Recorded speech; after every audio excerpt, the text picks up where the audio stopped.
I'm Nik Sharma, a chef and a food scientist, and today I'm going to show you how to make mouth-watering, crispy, deep-fried onion rings. I like to use my STAUB Dutch oven for easy frying. This one is 5 quarts with tall sides, which helps reduce messy stove splashes while you're deep frying. You want to select an oil with a high smoke point. Today, I'm using grapeseed oil, which has a smoke point of 420 Fahrenheit, and I'm going to fry these onion rings at 350 degrees Fahrenheit. Grab an onion ring and put it into the hot oil. If it starts to bubble and floats immediately to the top, your oil is hot and ready to cook with. One advantage to cooking with cast iron Dutch ovens, especially when frying, the metal retains heat really well and there's no chance of overcooking.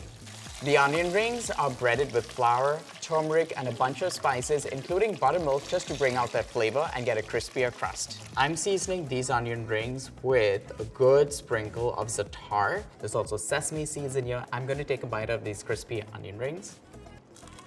They're sweet on the inside, golden brown and crispy on the outside. Now that I've shown you how to deep fry at home, I want to see what you cook. Let us know in the comments below.